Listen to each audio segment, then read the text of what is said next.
First reading, a reading from the second book of Kings, chapter 5, verses 1 to 15. Naaman, army commander to the king of Aram, was a man who enjoyed his master's respect and favor, since through him Yahweh had granted victory to the Arameans. But the man suffered from a virulent skin disease now on one of their raids into Israelite territory.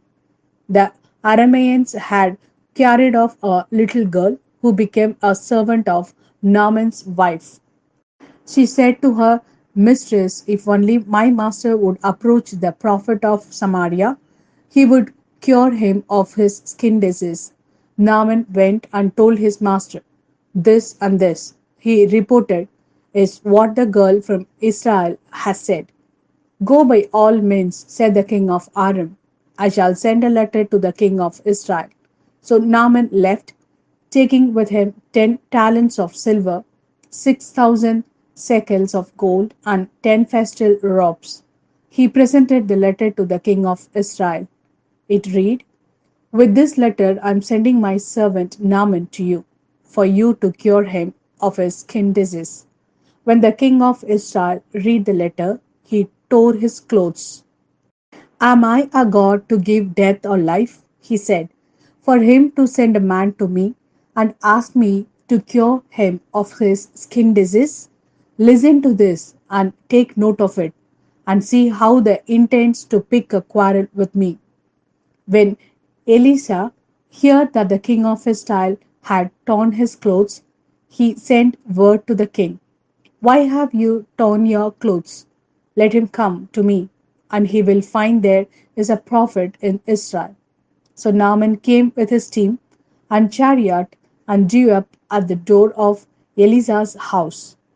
And Elisa sent him a messenger to say, go and bath 7 times in the Jordan, and your flesh will become clean once more.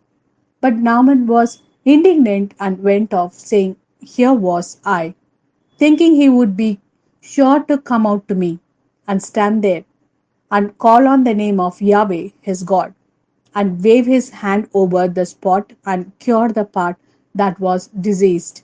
Surely Abana and Parpar, the rivers of Damascus, are better than any water in Israel. Could I not bath in them and become clean? And he turned round and went off in a rage. But his servants approached him and said, Father, if the prophet had asked you to do something difficult, would you not have done it? All the more reason that when he says to you, bath and you will become clean. So he went down and immersed himself 7 times in the Jordan, as Eliza had told him to do. And his flesh became clean once more like the flesh of a little child. Returning to Elijah with his whole escort, he went in and presenting himself said, now I know that there is no God anywhere on earth except in Israel. Now please accept a present from your servant. This is the word of Lord. Thanks be to God. A reading from the Gospel according to Luke, chapter 4, verses 24 to 30. As he went on, in truth I tell you, no prophet is ever accepted in his own country. There were many widows in Israel, I can assure you, in Elijah's day, when heaven remained shut for 3 years and 6 months, and a great famine raged throughout the land. But Elijah was not sent to any one of these. He was sent to a widow at Zarephath, a town in Sidonia. And in the prophet Elisha's time, there were many suffering from virulent skin disease in Israel, but none of these was cured, only Naaman the Syrian. When they heard this, anyone in the synagogues was enraged. They sprang to their feet and hustled him out of the town, and they took him up to the brow of the hill the town was built on, intending to throw him off the cliff. But he passed straight through the crowd and walked away.